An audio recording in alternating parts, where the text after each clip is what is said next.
নমস্কার, আমি চলে এলাম আজকে আবার একটা নতুন ভিডিও নিয়ে। এটা একটা ডাইফেন বাচিয়া গাছ, বেশ মোটা হয়ে গেছে আর পাশ থেকে আর একটা গাছ বেরিয়েছে। তো আমি ভাবছি এই গাছটাকে দিয়ে কয়েকটা গাছ বানিয়ে নিই। তো তার জন্য এই উপর থেকে মাথার দিক থেকে খানিকটা কেটে নিচ্ছি, কারণ ওটা আলাদা করেই বসিয়ে দেব উপরের অংশটা, আর নিচের অংশটা এটা কয়েকটা টুকরো করে কোকোপিটে বসিয়ে দেব। তো কিছুদিনের মধ্যেই আশা করি গাছ হয়ে যাবে।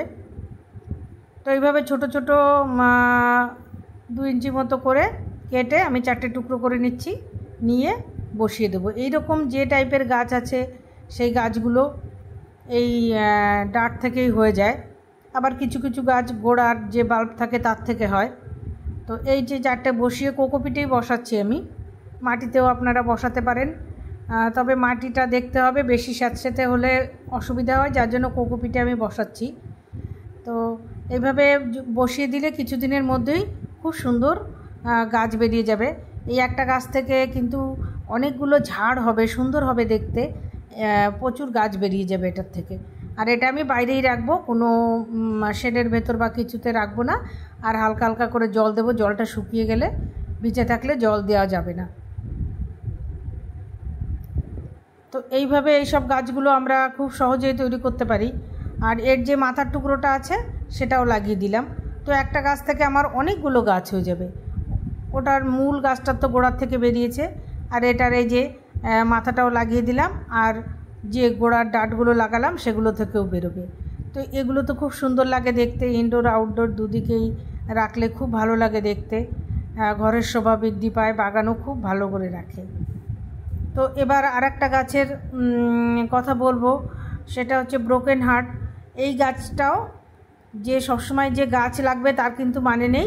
এটার এই যে ডাঁটটা দেখতে পাচ্ছেন আমার পুরনো গাছ, এই ডাঁটটা দিয়েই আমি বেশ কয়েকটা গাছ বানিয়ে নেব। আর সেটা যেহেতু এক টবের মধ্যেই দেব, এটা কিন্তু খুব ঝাড় হবে। আর এই গাছগুলো কিন্তু ঝাড় হলেই বেশি ভালো লাগে, অনেক পাতা হবে, খুব সুন্দর লাগবে। তারপরে আস্তে আস্তে বড় হবে গাছগুলো, কোনো একটা স্টিকের সাহায্যে সেটাকে তুলে দিলে খুব ভালো লাগে দেখতে। আমার তো ভীষণ পছন্দের গাছ এটা, মানে এত সুন্দর পাতাগুলো দেখতে হয়। প্রকৃতির কী নিয়ম দেখুন, কত সুন্দর করে পাতাগুলোকে। আমাকে তো একদিন একজন জিজ্ঞাসা করেই বসলো পাতাগুলো আমি কেটে দিয়েছি কি না। তো যাই হোক, এইভাবে এই যে বসিয়ে এটা মাটিতেই বসিয়ে দিচ্ছি, আর এটা আমি বাইরেই রেখে দেবো, রোদেই রেখে দেবো। রোদ আমি বুঝে বুঝে জল দেব, বেশি জল থাকতে জল দেব না। তো এইভাবে এইসব গাছগুলো কিন্তু খুব সহজে আমরা তৈরি করে নিতে পারি। আর এটা মানি প্লান্ট, আমার এই যে গত বছরের মানি প্লান্ট খুব মানে ঝুলে গেছিলো, সেটাকে আমি এক জায়গা করে রেখে দিয়েছি। তো ভাবছি এবার এটাকে কেটে ছেটে সুন্দর করে আরও একটা টবে লাগিয়ে দেব।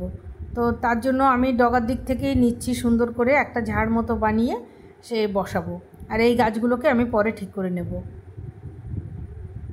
মানি প্লান্ট তো খুব সুন্দর দেখতে লাগে। আর এই যে সামনে বর্ষা আসছে, এখন এই গাছ খুব গ্রোথ নিয়ে হবে, খুব বেশি যত্নের প্রয়োজন হয় না। আর বিভিন্ন শেপে বিভিন্ন সুন্দরভাবে আমরা এই মানি প্লান্টকে রাখতে পারি। যেমন দেখতে সুন্দর লাগে, তেমনি এগুলো থেকে অনেক গাছও আমরা তৈরি করে নিতে পারি। পাতাটাও খুব সুন্দর ভেরিগেটেড টাইপের পাতা। মানি প্লান্টের অনেক প্রজাতি আছে, আমার কাছে বেশ কয়েকটা আছে। তো এটা একটা কমন, তবুও কিন্তু এটাকে সুন্দরভাবে এই যে আমি এইভাবে ঝাড় করে লাগাবো, এটা কিছুদিনের মধ্যে এত সুন্দর হবে দেখতে। তো বাগানের সবাই মানে এত বৃদ্ধি করে দেবে বলার কথা না। কিছু কিছু যে পাতা, যে আমরা আগে পাতাবাহার বলতাম, সত্যি সত্যি পাতার বাহার। এত রকমের এত সুন্দর সুন্দর পাতা আছে যে পাতাগুলো সত্যিই দেখলে মন ভরে যায়। ফুলের থেকেও পাতা যেন বেশি সুন্দর লাগে। আর এই যে সবুজ পাতার মধ্যে হলুদের ছোপ, খুব ভালো লাগে দেখতে। তো এগুলোকে এই যে আমি একসঙ্গে একটা গার্ডার দিয়ে বেঁধে এটাকে একটা টবের মধ্যে বসিয়ে দেবো এবার, কারণ এই সামনে বর্ষা আসছে, কিন্তু খুব সুন্দর হবে দেখতে, পুরো ঝাড় হয়ে দারুণ সুন্দর হবে দেখতে। তো এটাকেও লাগিয়ে দিলাম। তো 1 মাস হয়ে গেল আমি যেগুলো লাগিয়েছিলাম গাছগুলো, দেখুন এটার গ্রোথ কিন্তু খুব ধীর। এই যে দেখুন সবে বেরোচ্ছে, আর প্রচুর বেরোচ্ছে কিন্তু, প্রত্যেকটা। আর শিকড়গুলো আমি কদিন আগে তুলে দেখেছিলাম, এত আঁকড়ে ধরেছে শিকড়গুলো, নাড়ানোই যাচ্ছে না গাছ। অনেকগুলো গাছ বেরোচ্ছে, আর কিছুদিনের মধ্যে মনে হচ্ছে টব আমার ভর্তি হয়ে যাবে। তো আপনারাও চাইলে এইভাবে এই গাছকে তৈরি করে নিতে পারেন, আর প্রয়োজনে কাউকে দিতেও পারেন। গাছ বাগানে তো একের অধিক, একটা দুটো ঠিক আছে, বেশি হয়ে গেলে আমি তো অনেককেই গিফট করে দিই। এই যে ব্রোকেন হার্ট, এটা কিন্তু আবার এর বৃদ্ধিটা আবার একটু বেশি দেখছি। একই সাথে লাগিয়েছি, এ কিন্তু অনেক বড় হয়ে গেছে পাতা বেরিয়ে, আর এটা তো প্রায় আমার টব ভর্তিই হয়ে গেল এটার মধ্যে, আর অনেকগুলো বেশ বড় হয়ে গেছে। তো খুব সুন্দর দেখতে। এইভাবে এই গাছগুলোকে করে নিতে পারেন যারা ইনডোর প্লান্ট ভালোবাসেন। এটা ব্যালকনিতে রাখলে খুব সুন্দর লাগে দেখতে। হ্যাঙ্গিংয়ে করতে পারেন, মস স্টিক দিয়ে সেখানেও করতে পারেন, নানানভাবে এগুলো করা যায়। আর এই সময় এই পাতাগুলো বেশি সুন্দর হয়। শীতকালে যেমন একটু গাছটা নষ্ট হয়ে যায়, কিন্তু বর্ষার সময় খুব সুন্দর হয় পাতাগুলো। এটা আরও কিছুদিন আগে আমার বসানো ছিল। তো এটা খুব সুন্দর হয়েছে, এত সুন্দর দেখতে হয়েছে গাছটার পাতাগুলো। আরও আছে আমার কাছে গাছ, তার থেকে তৈরি করেছি এবং অনেককে দিয়েছিও। তো আপনারা চাইলে এইভাবে এই গাছ তৈরি করে নিতে পারেন। আজ এই পর্যন্তই, টাটা, বাই বাই, সবাই ভালো থাকবেন।